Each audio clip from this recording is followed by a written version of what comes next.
Puji nama Tuhan, Shalom Bapak Ibu, selamat kasih Tuhan, dan Bapak Ibu, puji nama Tuhan. Mari kita yang ada bisa kita boleh menaikkan tangan. Dan percaya kita bersama-sama datang hari ini mau merayakan hari rayanya Tuhan, untuk menyembah dan memuji nama Tuhan. Mari Bapak Ibu, saya undang Bapak Ibu untuk mendudukkan kepala sejenak, masuk dalam hadirat Tuhan. Tuhan, kami bersyukur atas segala anugerah kami dalam kehidupan kami.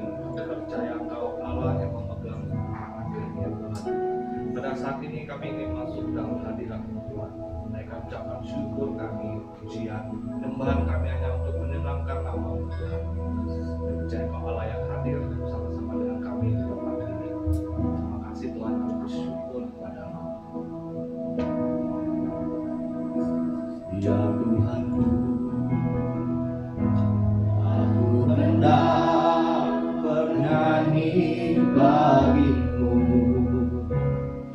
selama aku hidup. Ya Allahku,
mengasihi kami dengan kasih-Mu yang besar.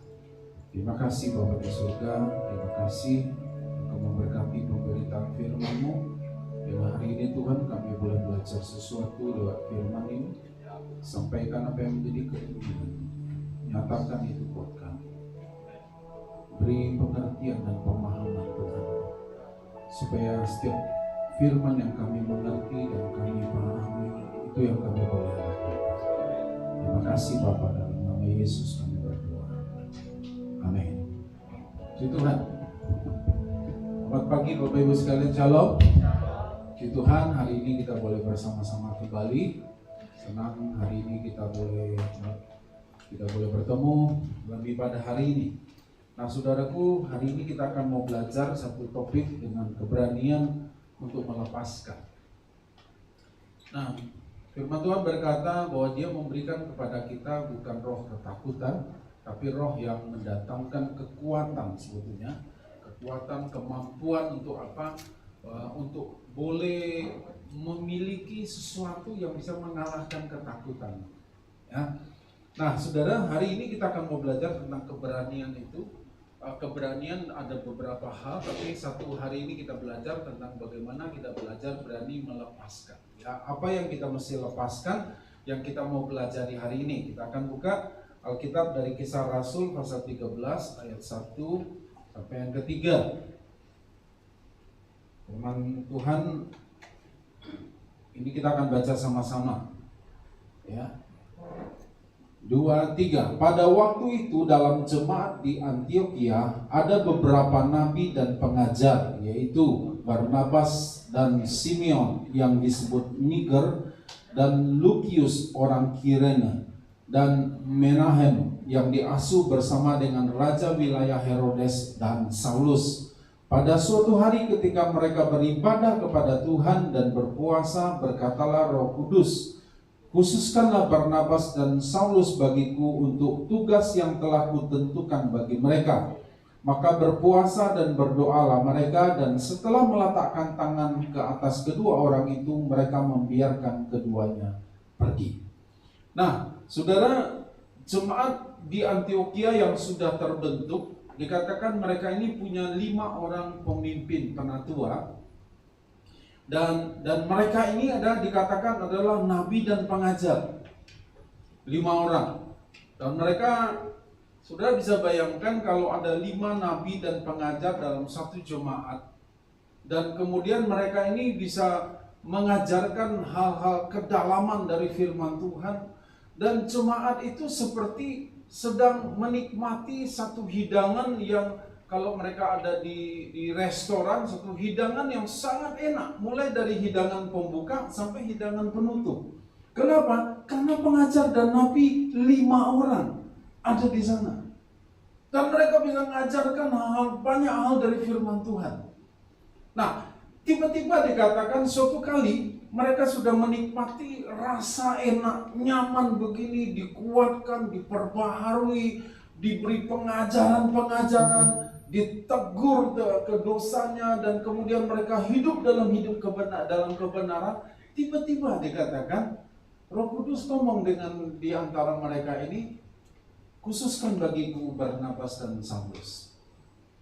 2 di antara 5, berarti ada 40%, saudara, hampir separuh. Ya, tiba-tiba tersentak mereka sesaat, dan kemudian dikatakan khususkan bagiku. Nah, saudara, di sini kita lihat bahwa melalui pelayanan mereka ini banyak orang menjadi percaya kepada Tuhan Yesus. 5 orang nabi dan pengajar ini membuat banyak orang menjadi kenal Tuhan. Banyak orang percaya kepada Tuhan Yesus. Dan kita melihat hasilnya itu. Nah, saudaraku, tapi kita lihat pada waktu Tuhan Roh Kudus berbicara kepada mereka, dikatakan khususkan Barnabas dan Saulus bagiku, dan mereka dikatakan mereka rela melepaskan 2 orang ini, meskipun harus kehilangan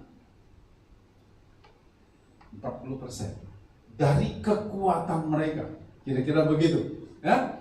Tapi mereka rela melepaskan Paulus dan Barnabas, Saulus dan Barnabas. Nah, saudaraku, dengan satu pemahaman, pengertian, dia rela melepaskan, dengan apa? Dikatakan untuk melakukan tugas dari Tuhan. Ayat yang kedua tadi dikatakan untuk tugas yang telah kutentukan.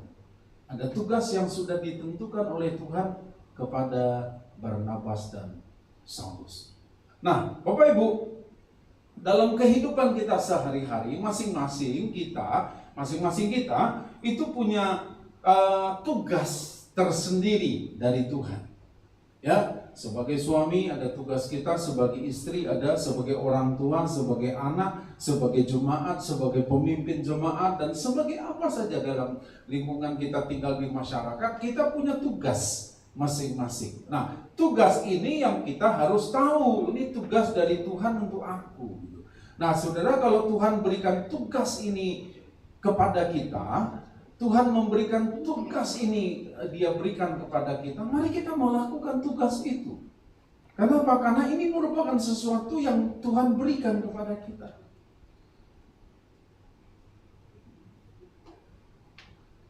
Dan kita harus paham ini, saudaraku. Ya, aku tugasku apa nih? Bagianku ini apa? Apa tugas yang Tuhan bebankan, berikan kepadaku, dan tugas ini apa yang aku harus lakukan? Nah, untuk itu Bapak Ibu, mari kita mau memahami. Nah, kalau ada orang-orang yang bersama-sama dengan kita, ya, selama orang itu ada bersama-sama dengan kita, meskipun menurut kita orang itu menjengkelkan, orang itu menyusahkan, orang itu merepotkan, orang itu suka menyakitkan hati kita, tapi selagi dia ada sama-sama dengan kita, berarti orang itu adalah orang yang Tuhan tempatkan bersama-sama dengan kita dan merupakan tugas kita. Untuk apa? Untuk mengasihi dia, untuk mendidik dia, untuk mengajarkan firman kepada dia, untuk memberitahu kebenaran kepada dia. Nah, kalau dia tidak berubah, Pak, yang penting kan itu tugas kita dulu.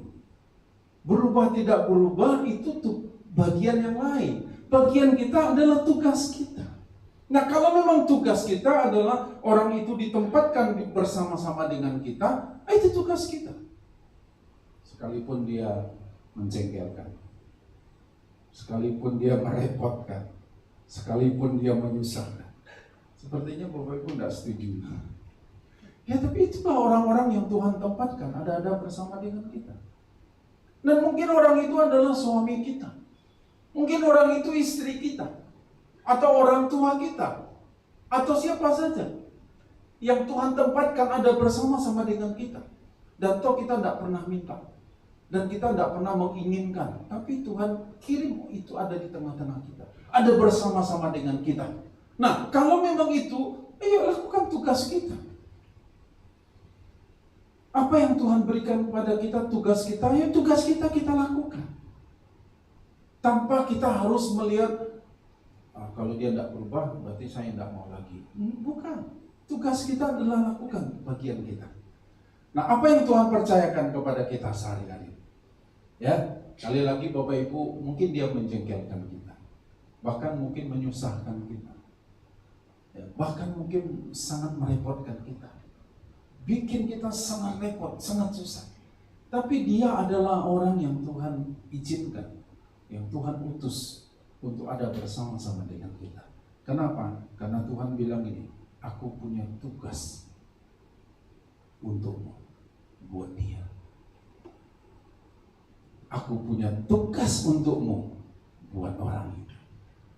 Nah, itu tugas yang Tuhan berikan kepada kita. Bagian kita lakukan saja, bagian kita. Memang tidak mudah, tetapi bukan sesuatu yang tidak bisa kita lakukan. Bukan sesuatu yang sulit juga kalau kita mau lakukan. Kenapa? Karena kita tahu tugas ini dari Tuhan. Nah, itu kita paham dulu. Wah, ini tugas. Suatu kali seorang suami dia bercerita, dia menceritakan tentang istrinya. Ya, ini dia ceritakan, waduh begini. Aduh, dia bilang, kok segitu parahnya sifat istri Bapak? Iya. Ya, terus dia kemudian nyeletuk lagi, dia bilang, ya barangkali Tuhan itu tahu saya lah yang mampu tinggal sama-sama dengan dia. Kalau orang lain mungkin tidak kuat, kata bapak itu. Jadi dia tanya sendiri, dia jawab sendiri. Barangkali sayalah yang bisa memahami dia sehingga bertahanlah keluarga itu. Ya. Nah saudara, Tuhan itu sebetulnya sudah tahu kekuatan saudara untuk menghadapi si aneh itu, ya, si mencengkelkan itu, si yang menyusahkan itu. Sebetulnya Tuhan sudah tahu kekuatan kita. Makanya Tuhan kasih tugas sama kita. Kalau Tuhan tahu kita tidak mampu, akan mungkin dikasih tugas. Ini kan di sini ada beberapa guru nih. Kita ngajar kelas berapa? Misalnya kelas 5. Tidak akan mungkin kita ngasih pelajaran SMP kelas 2 untuk anak murid kelas 5. Kenapa? Kita tahu dia pasti tidak bisa mengerjakannya. Dan kita akan kasih tahu sesuai. Yang diuji pun sesuai dengan apa yang sudah dikasih. Makanya Tuhan kasih tugas kepada kita. Tuhan itu sebetulnya sudah lihat bahwa di dalam diri kita itu ada potensi kekuatan yang engkau bisa mengatasinya. Ada satu potensi kekuatan yang membuat engkau bisa melaksanakan tugas itu. Makanya Tuhan kasih tugas itu kepada kita. Amin. Jadi saudaraku, kalau si aneh itu masih ada bersama-sama dengan kita, si menjengkelkan itu masih ada sama-sama kita, si yang menyusahkan itu masih ada sama-sama dengan kita, mulai memahami, wah ini tugas Tuhan, ini tugas. Berarti yang bisa menangani orang ini cuma aku. Makanya Tuhan kasih sama-sama dengan kita. Jangan terus berpikir salah pilih aku ini. Enggak. Saudara tidak salah menikah, saudara tidak salah pilih orang. Enggak. Ya, kenapa? Karena Tuhan tahu orang ini yang paling tepat untuk bisa mengatasi orang ini. Ya. Nah, untuk itu mari kita mau belajar mengaplikasikan, ya. Rela melepaskan itu dalam beberapa pemahaman gini. Kalau sudah menghadapi orang-orang seperti ini, sudah mesti belajar rela melepaskan. Ya, kalau orang tua terhadap anak, kita juga mesti belajar rela melepaskan anak kita. Tidak akan mungkin anak ini terus di bawah ketiak kita. Tidak, suatu saat dia akan bertumbuh, dia akan makin besar. Dan kita perlu mendidik, mengajarkan, kita masih punya hati yang rela lepaskan dia. Kalau suatu saat dia akan tidak lagi tinggal sama-sama dengan kita masih punya hati yang rela melepaskan. Kenapa? Karena suatu saat dia akan menikah. Dan dia akan tidak tinggal sama-sama dengan kita. Kenapa? Karena ini hukum yang alamiahnya kan begitu. Nah, orang tua kalau tidak punya hati yang rela melepaskan, bukan berarti putus hubungan. Enggak, bukan berarti putus hubungan. Tapi mesti rela lepaskan. Supaya apa? Supaya dia berjuang lagi dalam kehidupan keluarganya yang baru. Nah, ada orang tua yang memang terus merecoki. Ayo suamimu bagaimana? Ayo istrimu bagaimana? Relakan hati kita, lepaskan. Kalau dia sudah berkeluarga, biarlah dia berjuang dalam keluarganya. Kan kalau sudah anak kita sudah menikah, saudaraku, sudah dewasa, sudah menikah, kita ini kan cuma jadi penasehat. Betul kan? Kalau tidak diminta nasihat, ya sudahlah diam-diam aja. Kenapa? Karena penasehat kan begitu.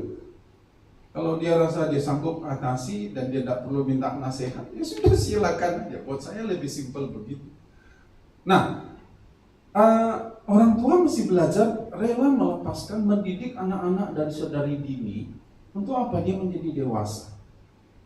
Ada hal-hal yang memang kita mesti belajar berani lepaskan itu ya. Nah, saudara, buat anak-anak jangan malas belajar dari situasi, dari keadaan. Kemudian anak-anak juga mesti rela diajar dan dididik. Ini bagi anak-anak. Ya, bagi orang tua dia rela melepaskan, tapi juga anak-anak mesti rela diajar dan dididik. Ya. Nah, untuk itu saudaraku, sebagai pemimpin, kami juga belajar rela melepaskan dalam arti begini, saudaraku. Memberi kesempatan, memberi kepercayaan kepada orang-orang. Memang mungkin tidak seperti yang kami harapkan awalnya. Tapi kami akan terus belajar memberi kepercayaan selagi dia mau melakukan kepercayaan itu. Tapi kalau dia sudah tidak mau lagi, ya apa boleh buat. Tapi selagi ada kami memberi kepercayaan dan yang diberi kepercayaan juga mau bertanggung jawab dengan kepercayaan itu, kita akan terus lakukan itu. Kita tidak pernah simpan-simpan ilmu kita. Ya, saudara, saya belajar, kami juga berdua belajar. Apa yang kami punya, kami akan bagi. Nah, nanti kalau sudah yang di bawah kita lebih pintar gimana? Buat kita sih tidak ada masalah. Karena keberhasilan seorang pemimpin, dia adalah bisa menjadikan orang yang dia pimpin itu lebih hebat dari dia. Saya bangga kalau pemimpin gereja-gereja cabang itu lebih bagus dari saya. Saya bangga, saudaraku. Contohnya kalau kita bangun anak asrama gitu ya, saudaraku. Buat saya, mungkin kalau saya disuruh jadi kepala asrama, saya tidak sanggup, saudara. Ya, kenapa? Karena ngurusin anak orang yang jumlahnya sekian puluh orang. Kan Bu Yanti ya, ngurus satu aja remaja, Bu Yanti udah mulai, nanti di mana ya, kelas 3 SMP. Ini sudah mulai ngurus dua anak remaja di satu rumah, ibu-ibu udah sering senewen kan. Bagaimana ini? Apalagi ngurus anak orang 20, 30, 40 orang. Anak orang yang diurus, saudara. Dan saya bilang saya tidak sanggup. Tapi saya bangga kalau dia sanggup lakukan itu. Dan dia bisa. Saya bilang saya bangga. Nah, untuk itu saudaraku, kita pun sebagai orang-orang yang lebih dewasa, orang tua itu kan juga sekaligus sebagai pemimpin di rumah, ya kan? Bagaimana kita itu belajar rela melepaskan apa yang Tuhan sudah percayakan kepada kita. Berikanlah sesuatu yang sudah Tuhan berikan kepadamu.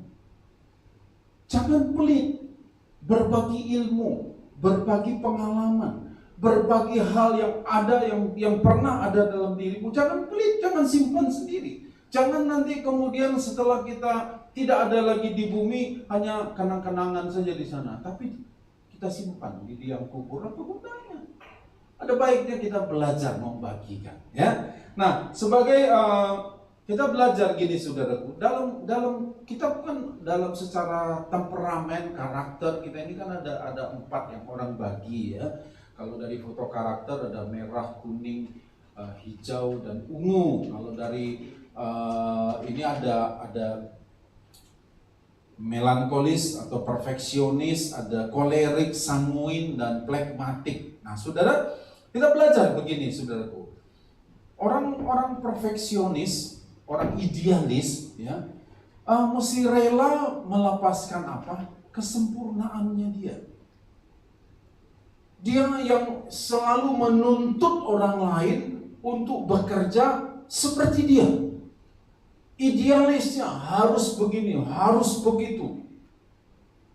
Kalau setiap kali bekerja, mungkin kalau ada yang bantu di rumah selalu masih ada debu enggak? Kalau perlu pakai mikroskop, ada debu enggak? Kadang-kadang ada orang yang sangat jelimet, saudara, sangat teliti dia. Tidak boleh sedikit ada kesalahan. Kalau sudah ada kesalahan, keluarlah. Nah, kita mesti belajar, saudaraku. Sebagai seorang perfeksionis, engkau tidak bisa menuntut orang lain juga harus sempurna seperti engkau. Boleh didik, boleh ajarkan kepada dia, boleh. Tapi kalau engkau menuntut orang lain juga harus sempurna, sama seperti engkau, gak mungkin. Kenapa? Karena kita menghadapi orang yang berbeda. Kita berhadapan dengan orang-orang yang berbeda. Ya, nah saudara, dan kemudian dikatakan bahwa si perfeksionis ini mesti rela lepaskan, turunkan standarnya sedikit, supaya apa? Supaya dia bisa bersama-sama. Kalau enggak, dia kan sendirian. Kenapa? Karena enggak ada yang mau ikut dia. Karena tidak ada mau lagi yang mendekat-dekat dengan dia. Kenapa?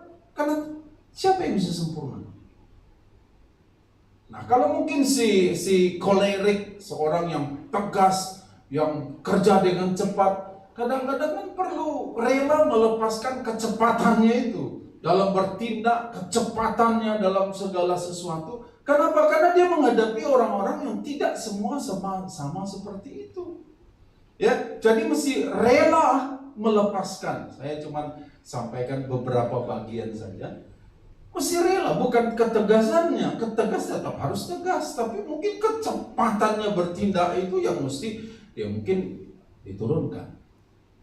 Karena dia menghadapi orang-orang yang berbeda-beda. Ya, situasi yang berbeda-beda. Nah, mungkin si sanguin, orang yang suka ngomong, orang yang mudah bergaul, dia mesti rela melepaskan apa? Kelebihan bicaranya itu. Karena kadang-kadang kalau si sanguin ini sudah terlalu banyak bicara, dia lupa apa yang dia bilang. Ya kan? Sehingga besok dia sampaikan lagi yang lain, orang bilang, oh, orang ini kok pelin-pelan.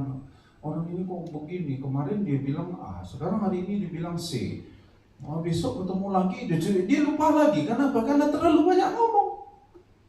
Ya dia mesti belajar rela melepaskan untuk tahan supaya omongannya itu dikurangi. Kalau enggak nanti orang lama-lama enggak percaya sama dia. Dan ditambah lagi kalau dia punya gaya bahasa hiperbola. Ya kan? Gaya bahasanya itu membesar-besarkan. Lukanya sedikit, aku lihat tadi, waduh, luka itu berdarah-darah, padahal cuma netes berapa tetes saja. Tapi kan dia orang sanguin yang gaya bahasanya hiperbola. Aku lihat tadi kecelakaan, waduh, luka di mana-mana. Aku lihat darahmu. Padahal sebetulnya enggak juga, cuma lecet aja. Tapi karena gaya bahasanya itu dan saudara mesti belajar ngomong untuk rela melepaskan, jangan terus asal ngomong, asal bicara. Ya berbicara sesuatu yang berguna. Kalau enggak nanti orang akan terus menjudge kita dan kita salahkan orang. Ya kamu mesti paham saya tuh. Ya siapa yang bisa mau begitu, saudaraku? Ya kalau anak kita, kalau sama-sama dengan kita mungkin bisa maklum lah. Kalau orang lain belum tentu dia bisa memahami, belum tentu dia bisa maklum. Paling-paling dia akan bikin stempel aja. Oh kalau si A ini ngomong 12 kali, 13 kali kita tidak percaya. Ngomong dia 20 kali, 30 kali kita tidak percaya. Kenapa? Karena ya begitu tadi. Nah, mesti belajar rela. Kita tahu nih, aku ini begini nih. Aku mesti rela lepaskan. Ya, kalau kita ini seorang plekmatis, ya, kalau di fotokarta warna hijau, kalau sanguin dari warna kuning. Kalau kita ini plekmatik, orang yang peragu, yang bimbang, mikir dulu, timbang sini, berat kiri, potong yang kanan, berat kanan, potong yang kiri, akhirnya habis dia, karena dipotong terus kan, timbang lagi, pikirkan lagi, pertimbangkan lagi, pikirkan lagi, akhirnya tidak bertindak apa-apa. Ya, nah saudara mesti belajar, orang mesti belajar melepaskan kebimbangannya itu dengan cara apa? Ya belajarlah ngambil keputusan. Bagaimana kalau salah? Ya perbaiki. Daripada kita tidak ambil keputusan apa-apa, lebih baik kita belajar mengambil keputusan. Kalau salah, belajarlah dari kesalahan itu. Oh begini. Nah jadi kita mesti belajar rela lepaskan itu. Kalau enggak, saudaraku, ya kan begitu. Kan kita alami terus kalau orang yang plekmatik ini ya bimbang terus. Nah untuk itu, saudaraku, mesti belajar, ya, belajar dalam kehidupan ini.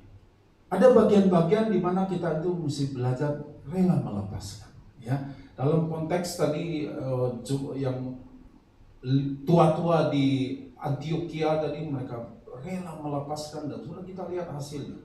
Bagaimana kemudian Barnabas dan Saulus pergi ke kota demi kota di luar Israel, memberitakan Injil dan banyak jiwa yang diselamatkan. Nah Tuhan Yesus juga, kan Tuhan Yesus sudah kasih contoh. Dia katakan lebih baik aku pergi. Supaya apa? Dikatakan supaya Roh Kudus ada. Dia rela melepaskan kepercayaan kepada 12 muridnya, meskipun satu orang akhirnya bunuh diri dan kemudian digantikan oleh Matias, dan Yesus rela melepaskan kepada murid-muridnya. Dia lepaskan itu kepercayaannya kepada murid-muridnya. Dan kemudian lewat 12 orang murid ini, Injil sampai hari ini di tempat ini, sampai di kita, sampai di pelosok-pelosok yang paling dalam pun Injil diberitakan. Nah, untuk itu Bapak Ibu, seperti Matius pasal 28 ayat 19 dan 20 katakan, karena itu pergilah, jadikanlah sebuah bangsa muridku dan baptislah mereka dalam nama Bapa dan Anak dan Roh Kudus, dan ajarlah mereka melakukan segala sesuatu yang telah kuperintahkan kepadamu, dan ketahuilah aku menyertai kamu senantiasa sampai kepada akhir zaman. Ini Tuhan katakan sebelum dia naik ke surga. Dia ngomong dengan murid-muridnya, rela melepaskan kepercayaan itu kepada murid-muridnya. Dan murid-muridnya juga, para rasul, menjawab kepercayaan Tuhan itu. Di antara 12 rasul, hanya satu yang meninggalnya dengan cara normal. Yakobus mati dengan cara apa? Digoreng hidup-hidup.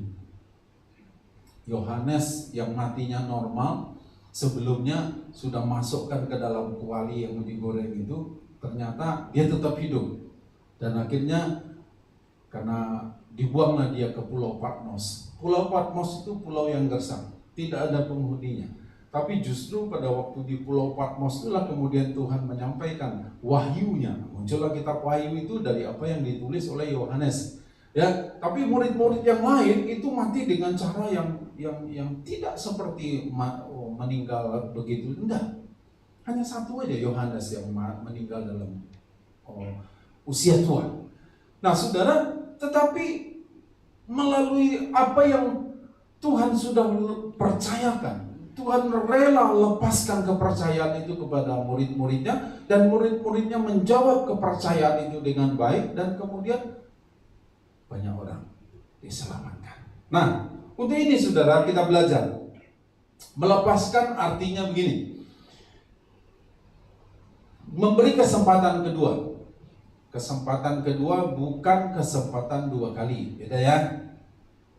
Kesempatan kedua bukan kesempatan dua kali, ya. Nah, kita mesti belajar masih memberi kesempatan. Gimana kalau dia ulang lagi, Pak? Ini sudah yang ke-13 nih, Pak. Dia ulang. Masih kasih kesempatan nggak?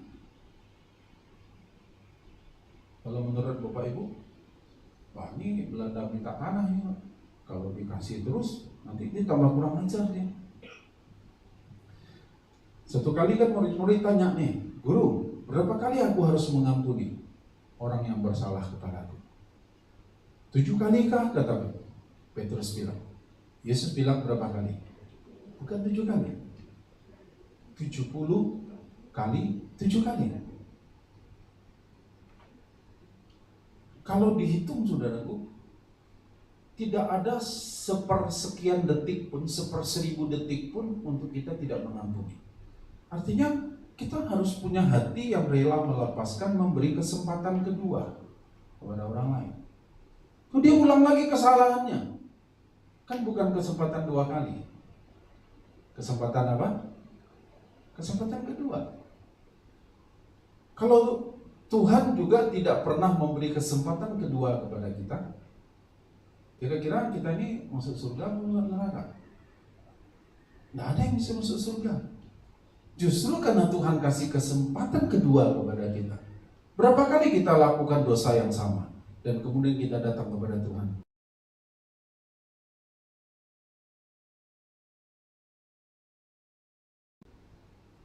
Ya kan?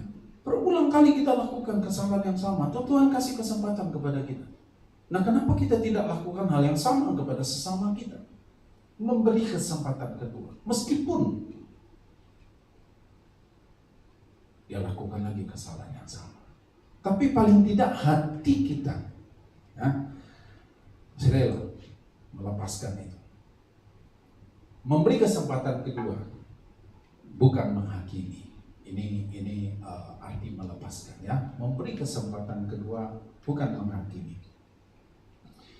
Rela melepaskan bukan membiarkan, tetapi justru mengarahkan. Bukan membiarkan, tapi justru mengarahkan. Ini artinya aspek rela melepaskan itu. Sudah dilepaskan, biarin aja, enggak, kita tetap mengarahkan. Melepaskan artinya bukan melepaskan liar tanpa kendali, tapi justru jalan sama-sama.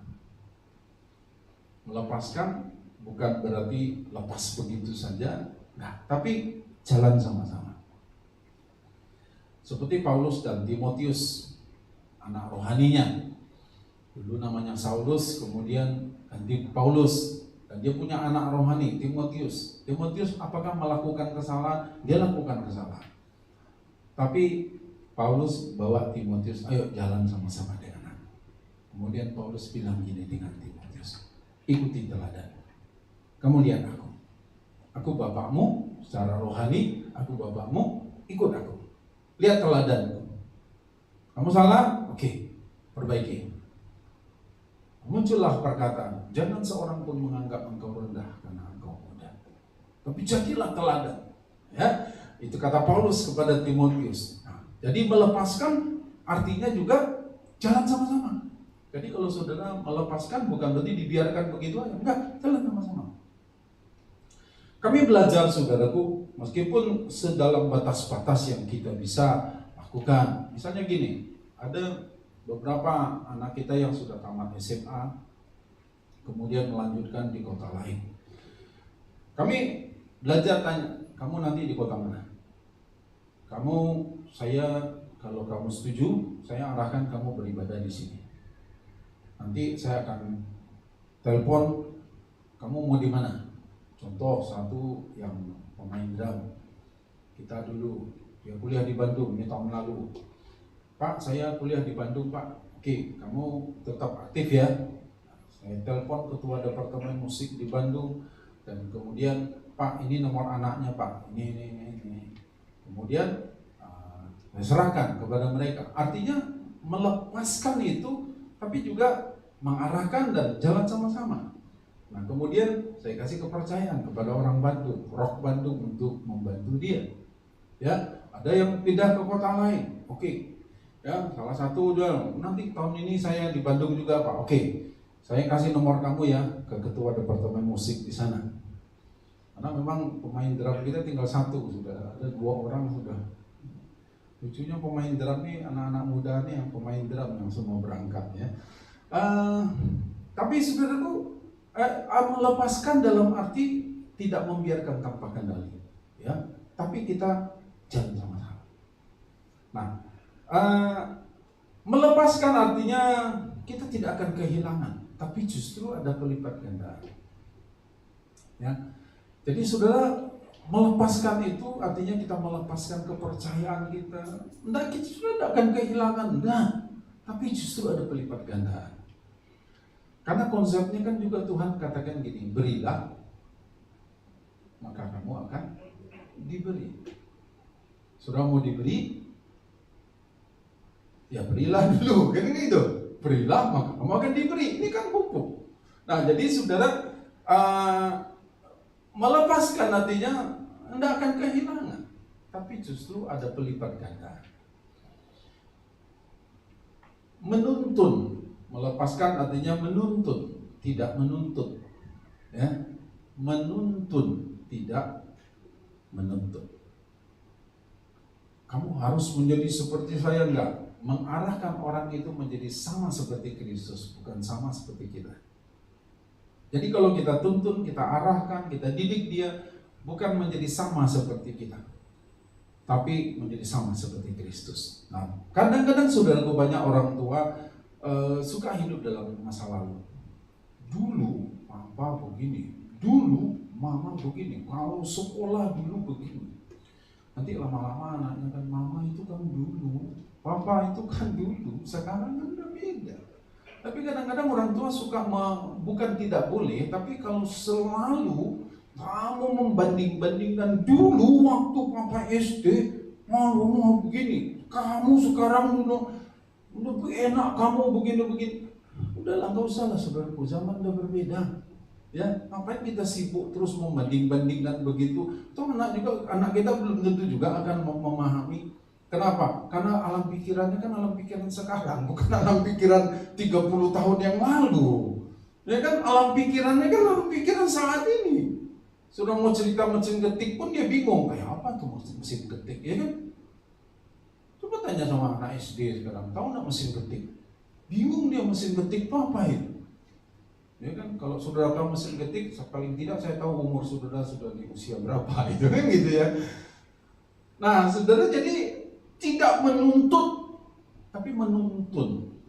Itu rela melepaskan itu, ya. Nah, untuk itu saudara, untuk memiliki keberanian dalam melepaskan itu, kita mesti siap dengan perubahan. Ya. Siap dengan apa? Siap dengan perubahan. Saudara, satu-satunya yang tidak pernah berubah apa? Ya perubahan itu, saudara. Satu-satunya yang tidak pernah berubah apa? Perubahan. Itu satu-satunya yang tidak bisa berubah. Perubahannya. Nah, kalau ada perubahan, itu akan mengancam kenyamanan kita. Oh iya, pasti. Orang tua yang biasa mungkin sama-sama dengan anaknya menikah dan kemudian lepas berkeluarga, ada yang harus tinggalkan rumah itu karena beda kota atau mungkin perlu meninggalkan rumah itu, kenyamanannya berubah. Ya, dia akan mengancam kenyamanan kita. Betul? Ya. Perubahan itu dalam banyak hal apa saja dia akan mengancam kenyamanan kita, mengganggu rutinitas kita. Dia berubah soalnya. Ya, dia akan ganggu rutinitas kita yang biasanya begini. Karena perubahan itu akan mengganggu rutinitas kita. Perubahan akan menantang prioritas kita. Ya, bahkan mungkin yang dulu kita anggap prioritas, karena perubahan itu membuat kita akhirnya kita akan bisa merevisi. Oh enggak lagi, sekarang harus begini, sekarang harus begini. Kenapa? Karena perubahan itu yang menuntutnya seperti itu. Perubahan mendatangkan kecemasan. Ya, perubahan itu mendatangkan kecemasan. Anak-anak remaja yang menjelang remaja, kalau dia perempuan, ya kan, yang wanita, ini kan mungkin ibu-ibu tahu bagaimana menjelang dia 10-11 tahun itu hormon di dalam tubuhnya berubah, ya kan, mendatangkan kecemasan buat dia nanti bagaimana. Itu contoh fisik ya saudara. Tapi dalam kehidupan kita sehari-hari juga begitu. Ya, tiba-tiba kita mesti pindah ibadah di tempat ini, berubah enggak kenyamanan kita? Berubah enggak rasanya? Tapi sebetulnya saudara, orang Indonesia itu paling hebat. Kalau dibanding dengan negara-negara lain, orang Indonesia itu paling hebat. Dia paling mudah menyesuaikan, beradaptasi dengan keadaan. Coba saudara perhatikan. Kira-kira Pak Fu nih, hidup ini di zaman BBM dari mulai harga berapa sampai hari ini Pertalite sudah premium, sudah ada ya. Pertalite kan sudah 7 ribuan ya. Hidup dari zaman premium harga berapa kira-kira? 900? Ya kira-kira begitu ya. 900-an sampai 7 ribuan. Itu berapa persen? 600%. Ya, 600% berubahnya. Kalau harga BBM-nya sudah naik 600%, harga bahan-bahan yang lain pasti naik, karena ini kan bahan bakunya. Ya, salah satu jadi alat transportasi untuk bahan bakar apa-apa, ini kan naiknya juga begitu. Ya, nah, sudah lihat orang-orang lain yang juga mengalami begitu. Tiba-tiba terjadi gejolak dari tahun 98, berubah semua. Dan kemudian sudah lihat orang gajinya juga tidak naik. Kalaupun naiknya tidak banyak, tapi sebulan, 2 bulan, 3 bulan, kemudian stabil lagi. Saya coba mengamati aja. Orang Indonesia itu paling kuat ya dengan perubahan-perubahan. Sebetulnya begitu. Kelihatan ya saudaraku. Ya, dengan perubahan ributnya paling sebentar, seminggu, 2 minggu, sebulan, habis itu wah kencangkan ikat pinggang lagi, wah mulai pada adaptasi, jalan lagi. Buktinya apa? Sampai sekarang kita masih hidup. Di tengah perubahan-perubahan itu kita masih hidup. Ya, nah untuk itu saudaraku, kita mesti belajar siap dengan perubahan. Rela melepaskan itu artinya seperti yang saya katakan tadi, kalau si perfeksionis melepaskan kesempurnaannya, ya dia mesti siap dengan perubahan itu. Bukan berarti dia menurunkan standar hidupnya, bukan. Standar dia terhadap orang lain yang mesti diturunkan. Kalau si sanguin, si plekmatik atau yang tadi si kolerik tadi, dia menurunkan bukan standar hidupnya yang dia turunkan. Standarnya dia itu kepada orang lain yang mesti dia turunkan. Kenapa? Karena dalam hidup bersama-sama kan tidak mungkin selalu standar kita yang harus dipakai. Orang lain harus sesuai dengan standarku. Ini bisa, saudara. Kan harus ada tali ulurnya. Ya kan? Nah, untuk itulah kita mesti belajar, saudaraku, siap dengan perubahan-perubahan.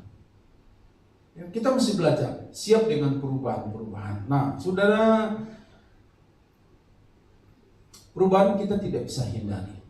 Ya, kita tidak bisa hindari perubahan. Karena makin lama kita makin tua, pasti dalam diri kita ada yang berubah. Makin lama kita juga tidak bisa mengendalikan yang ada di sekitar kita. Jadi kita juga mesti belajar berubah. Karena kita tidak mungkin kontrol orang lain. Kita tidak mungkin kontrol yang ada di sekitar kita, yang ada di luar kita tidak bisa kontrol. Tapi paling tidak dalam dirimu engkau bisa kontrol. Engkau bisa kendalikan, ya. Dalam dirimu engkau bisa kontrol, engkau bisa kendalikan. Makanya kita mesti siap dengan perubahan-perubahan. Kalau seandainya orang yang aku kasih dia ternyata tidak mengasihi aku, ya kita mesti siap dengan perubahan itu. Kalau ternyata orang-orang ini yang aku sudah bimbing, aku sudah didik, aku sudah bina, ternyata dia melakukan yang sebaliknya kepada aku, ya kita mesti siap dengan perubahan. Ternyata, nah banyak ternyata yang lain kan? Ternyata. Ya sudah, kalau ternyata begitu terjadi, ya kita mesti siap dengan perubahan itu. Harus siap. Supaya apa? Supaya kita survive. Kalau sudah nggak siap dengan perubahan, maka perubahan itu akan menggilas sudah.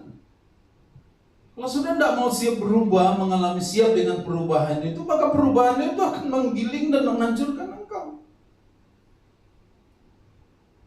Kenapa? Enggak bisa lagi. Enggak ada pilihan kita. Ya, harus siap. Ya, karena perubahan juga akan membawa kita dalam satu petualangan. Ya, perubahan membawa kita kepada satu petualangan. Dan petualangan ini kalau kita bisa jalani dengan baik, akan memperbesar iman. Tapi kalau engkau tidak bisa meresponi dengan baik dalam petualangan ini, engkau tidak bisa dengan sesuatu yang benar lakukan, maka petualangan ini tetap hanya jadi petualangan, bahkan bisa jadi malapetaka. Tapi izinkan kita siap dengan perubahan itu. Perubahan membawa kita dalam satu petualangan dalam hidup ini, dan petualangan itu akan memperbesar iman. Akan membawa engkau terus naik. Akan terus membawa engkau naik. Kapasitasmu makin diperbesar. Engkau akan terus makin diperkuat. Engkau akan terus makin melangkah lebih maju. Petualangan itu akan membawa kita melangkah naik lebih tinggi. Akan membawa kita berjalan lebih jauh lagi. Kenapa? Karena kita tahu dalam petualangan itu yang kita sedang alami itu, Tuhan ada di sana dan Tuhan bersama-sama dengan kita. Siap dengan perubahan? Harus siap dengan perubahan. Ya, kita belajar ya, 1 bulan kita sudah di tempat ini, ya kita adaptasi, siap dengan perubahan-perubahan. Besok bagaimana? Kita akan coba jalani. Karena kita tahu, saudaraku, dalam apapun saja yang Tuhan izinkan kita alami, selalu akan membuat kita berpetualangan, itu akan membawa kita akan terus iman kita diperbesar. Dan nanti kita akan lihat, sudah kan bersama-sama kita sudah akan lihat nanti ke depannya. bahwa seringkali atau kadang Tuhan itu izinkan kita mengalami sesuatu. Dia seperti memaksa kita lewat keadaan, lewat orang-orang. Kadang-kadang kan kita sudah rasa tenang, nyaman, baik begini, tiba-tiba orang ini diutus oleh Tuhan untuk mengganggu. Tapi kan kaget, siap saja dengan perubahan. Coba aja ngikutin, apa nih maunya Tuhan? Maunya Tuhan ini kemana nih? Apa nih? Nah, itu yang saya katakan berpetualangan tadi. Masuk aja dalam petualangan yang baru ini. Wah, sekarang nih begini nih. Berarti Tuhan sedang bawa saya di sini nih. Oh, oke Tuhan, aku ikuti aja saudara. Makin sudah merontak, makin saudara protes, makin saudara tidak setuju dengan apa yang Tuhan izinkan terjadi, makin sakit saudara. Tapi makin kita ikuti, oke Tuhan, aku ikuti Tuhan, Nanti sudah akan lihat bagaimana Tuhan akan membawa kita terus naik. Amin. Nah, itu saudara, hari ini kita mau belajar rela melepaskan. Mereka 3 orang ini melepaskan 2 orang ini, dan hasilnya bukan cuma di Antioquia, daerah kota demi kota itu dijamah oleh Tuhan. Banyak orang menjadi percaya, Injil diberitakan, orang diselamatkan. Kenapa? Karena mereka rela melepaskan. Ya, suatu saat, ya, saya akan akhiri dengan ini. Suatu saat Paulus dan Barnabas ini ternyata berselisih paham, berbeda pendapat. Bukan beda pendapatan, beda pendapat. Dia beda pendapat dan kemudian meruncing. Akhirnya Paulus dia bawa Silas, Barnabas dia bawa Markus. Ternyata saudaraku, ini bagian dari satu perubahan yang Tuhan buat. Tapi Paulus dia tidak hidup, dia marah. Kenapa Barnabas ingin bawa Markus? Nah, waktu Barnabas dan Saulus ini pergi dari Antioquia, dia bawa Markus. Siapa Markus ini? Markus ini keponakannya Barnabas. Ya, bapaknya Yunani, mamanya Yahudi. Ya, jadi dia kemudian baru sampai di satu kota, si Markus muda ini tidak tahan dengan beratnya tantangan, dan kemudian Markus dia pulang lagi ke Yerusalem, ke rumahnya dia tinggalkan Saulus dan Barnabas. Dan kemudian setelah mereka keliling ini, kemudian mereka balik. Nah, waktu mau kunjungi lagi ke tempat ini, Barnabas bilang nih, aku mau bawa keponakan Markus. Saulus bilang, tidak baik kita bawa orang yang sudah meninggalkan kita. Barnabas bilang, bagaimanapun dia keponakanku, aku ingin mendidik dia. Aku memberi kesempatan kedua kepada dia. Paulus tidak setuju. Akhirnya Paulus bawa Silas, Barnabas bawa Markus. Seandainya Barnabas tidak memberi kesempatan kedua kepada Markus, mungkin Injil Markus itu tidak ada tertulis. Tapi karena ada orang yang berani memberi kesempatan kedua, rela, akhirnya mereka rela melepaskan. Dia sudah lepaskan. Dan apakah Paulus hidup dalam kebencian dengan Markus? Tidak. Dalam surat-suratnya kemudian dia katakan begini, panggillah Markus, dia sangat penting bagi pelayananku, kata Paulus. Artinya apa? Paulus dia tidak menyimpan dendam kepada Markus. Nah, untuk ini Bapak Ibu, mari kita mau belajar hari ini.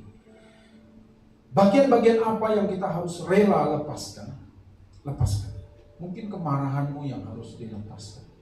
Egomu yang harus dilepaskan, lepaskan. Mungkin sakit hatimu yang harus dilepaskan, mesti rela lepaskan. Dendam, amarah, kebencian yang harus dilepaskan, lepaskan. Tidak ada gunanya kita simpan hal-hal yang negatif. Kenapa? Karena kita tahu pada waktu kita rela melepaskan, maka yang lebih baik akan datang kepada kita. Rela memberikan kepercayaan kepada orang lain, maka yang lebih baik akan datang kepada kita. Kita rela melakukannya, melepaskan itu kasih kita, maka yang paling baik akan datang kepada kita. Mari kita berdoa. Terima kasih Tuhan, kami bersyukur kepada-Mu untuk hari ini. Terima kasih Bapa. Ini kami Tuhan, kami boleh belajar sesuatu hari ini. Kami belajar Tuhan, rela melepaskan. Kalau Engkau sudah mengingatkan kepada kami hari ini Tuhan,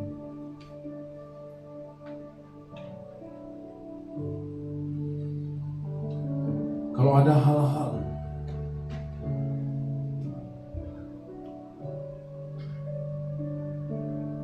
mungkin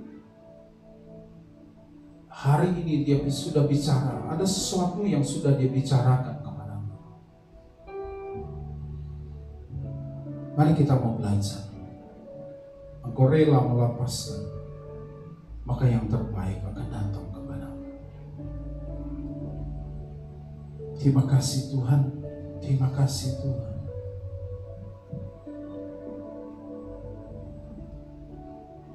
Terima kasih Tuhan.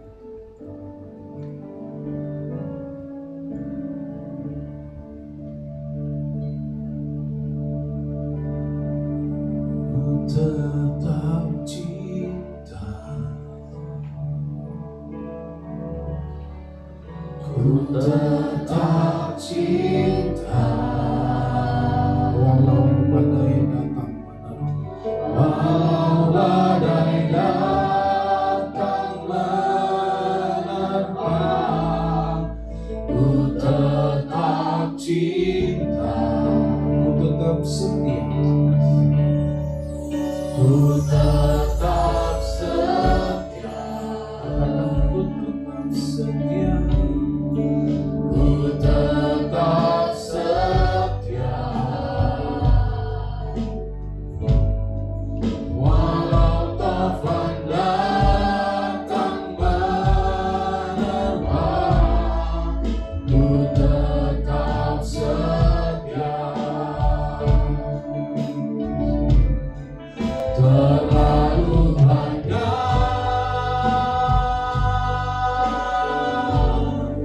yang Tuhan telah beri,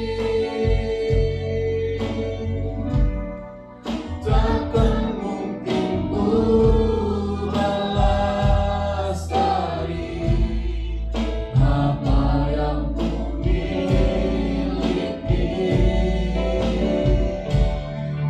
Ku persembahkan seluruh hidupku, dan ku tetap cinta, dan ku tetap setia untuk selama-lamanya. Ku tetap cinta, ku tetap cinta, walau badai datang menerpa, ku tetap cinta, katakan ku tetap setia.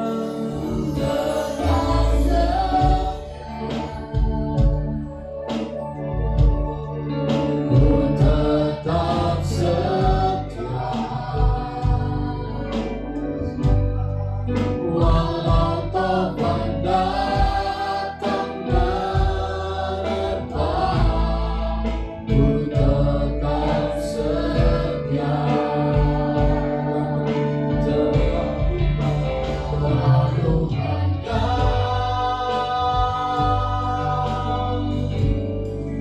yang Tuhan telah beri, takkan mungkin ku balas dari apa yang ku miliki. Ku persembahkan seluruh hidup,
Shalom semua warga kerajaan.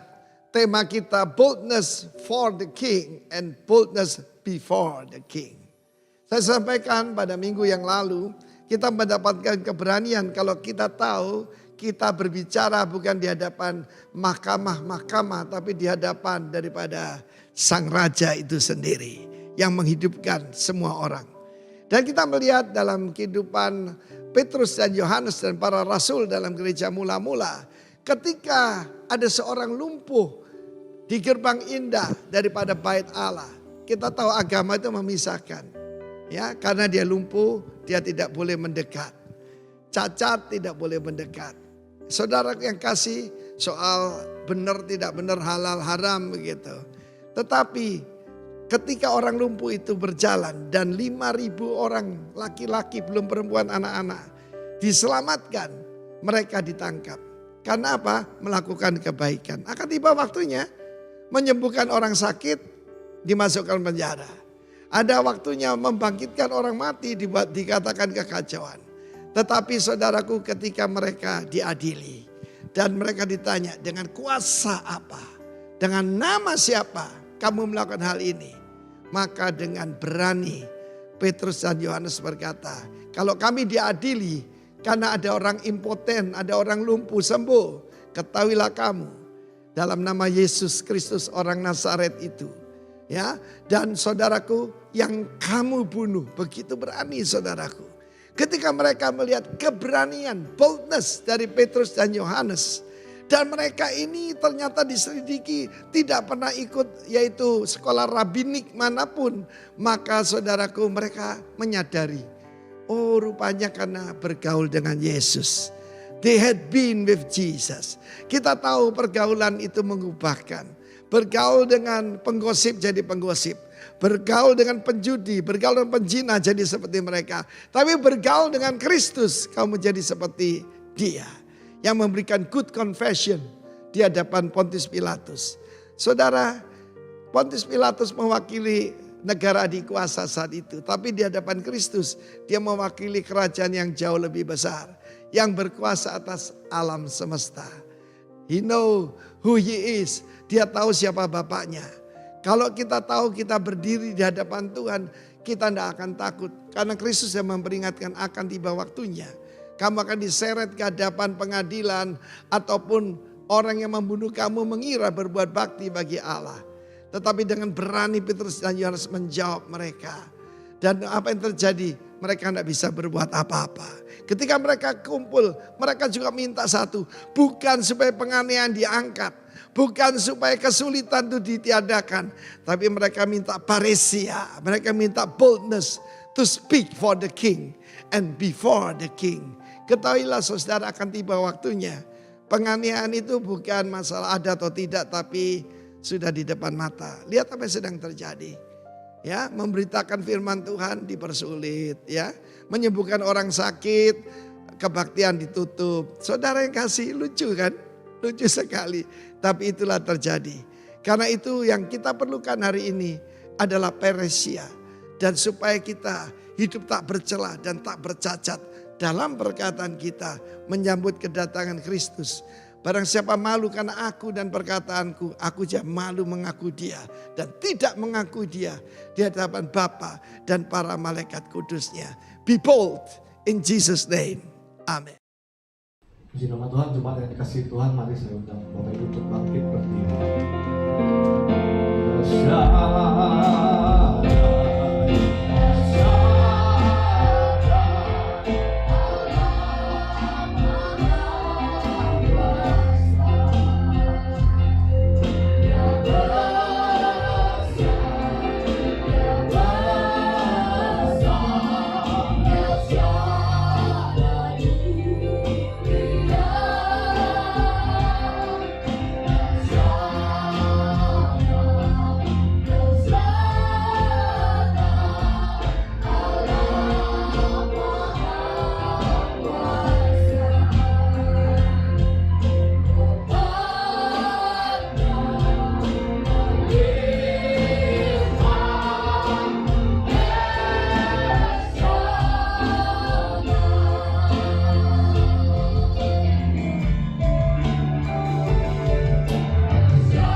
surga, kami sungguh berterima kasih. Kami mengucap syukur Tuhan buat siang hari ini. Terima kasih Tuhan buat kasih dan anugerah-Mu yang begitu besar dalam kehidupan kami. Di mana sepanjang minggu ini Tuhan kami boleh lalui, itu semua berkat kasih dan anugerah Tuhan bagi kami. Kami bersyukur buat perlindungan dan pemeliharaan-Mu Tuhan dalam kehidupan kami. Terima kasih Tuhan buat firman-Mu yang boleh memerdekakan kami, yang sangat memberkati kami Tuhan Yesus. Bapa di dalam surga, berikan kami kemampuan agar kami mampu melepaskan Tuhan apa yang menjadi beban kehidupan kami hari-hari ini. Mungkin itu dendam, sakit hati. Berikan kami kemampuan Tuhan agar kami bisa memberikan kesempatan kedua. Berikan kami kemampuan agar kami bisa melepaskan pengampunan, baik untuk keluarga kami, saudara kami, bahkan di tempat kami saat ini, bahkan di gereja ini mungkin Tuhan. Kami melepaskan itu. Berikan kami kemampuan Tuhan. Kami percaya bahwa Tuhan memberikan kekuatan yang baru bagi kami. Karena dalam memberi kesempatan ini Tuhan akan memulihkan kami. Terima kasih Tuhan buat Bapak Pendeta Yohanes Beni yang menjadi saluran berkat-Mu bagi kami pada siang hari ini Tuhan. Berkati Bapak hamba-Mu ini beserta Ibu Esther dan anak-anak Tuhan Yesus. Biarlah dalam setiap pergumulan untuk menggembalakan kami di tempat ini Tuhan. Kiranya Tuhan tambah-tambahkan hikmat marifat daripada surgawi. Dan berkati Tuhan hamba-Mu ini dalam setiap apa yang dia gumulkan pada hari-hari ini. Berkati kekuatan dan kesehatan daripada hamba-Mu ini Tuhan Yesus. Kami percayakan bahwa senantiasa ada dalam perlindungan dan pemeliharaan Tuhan Yesus. Begitu juga Tuhan kami berdoa buat para pemimpin gembala kami ada di pusat. Baik untuk Bapak Timotius Arifin dan untuk Bapak Roni Daud Simeon Tuhan Yesus. Berkati keluarga, istri dan anak-anak Tuhan. Dan apa yang menjadi kehendak-Mu Tuhan Yesus, lewat mereka sampaikan untuk kami jemaat-Mu yang tergabung di dalam GBI Rock ini Tuhan Yesus. Kiranya Tuhan itu tambahkan hikmat marifat daripada surgawi bagi kedua hamba-Mu Tuhan. Terima kasih juga Tuhan kami berdoa buat bangsa dan negara kami. Tuhan Yesus berkati bangsa dan negara kami. Pulihkan bangsa dan negara kami Tuhan Yesus. Engkau tahu apa yang terjadi bagi bangsa dan negara kami saat ini Tuhan Yesus. Kami percaya bahwa Engkau bekerja Tuhan bagi bangsa dan negara kami. Berkati para pemimpin bangsa dan negara kami dan kota kami, kota pada yang kami cintai ini Tuhan Yesus. Berikan mereka roh yang takut akan Engkau, sehingga mereka bisa memimpin bangsa dan kota ini dengan roh yang takut akan Tuhan. Sehingga dalam setiap keputusan, kebijakan yang mereka ambil, kiranya itu berasal daripada Tuhan. Begitu juga Tuhan dengan jemaat-Mu yang boleh hadir di tempat ini Tuhan Yesus. Apapun yang menjadi pergumulan jemaat-Mu yang hadir di tempat ini, maupun yang ada di rumah saat ini Tuhan, atau mungkin mereka dalam keadaan lemah secara fisik saat ini Tuhan, Engkau yang menguatkan mereka Tuhan Yesus. Jika mereka dalam keadaan sakit saat ini Tuhan, sembuhkan dalam nama Tuhan Yesus. Yang berbeban berat Tuhan, yang mengalami kesulitan untuk menjalani hidup Tuhan, berikan kelegaan.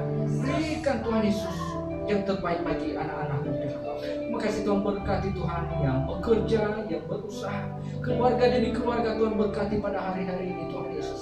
Berkati anak-anak kami yang lagi sekolah studi ada di perguruan tinggi Tuhan, berkati mereka Tuhan. Engkau menjadikan beruntung dan berhasil. Berikan pertumbuhan yang sempurna ya Tuhan.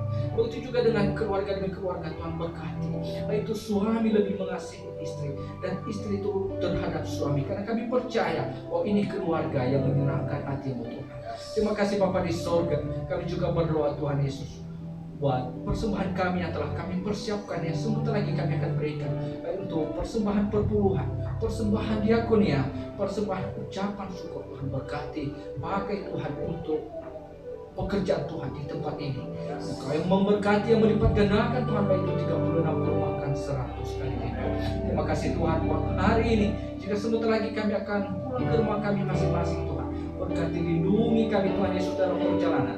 Engkau yang mengantarkan kami dengan selamat ke tempat kami masing-masing. Terlebih dahulu Tuhan, kami rindu menerima berkat-Mu melalui hamba.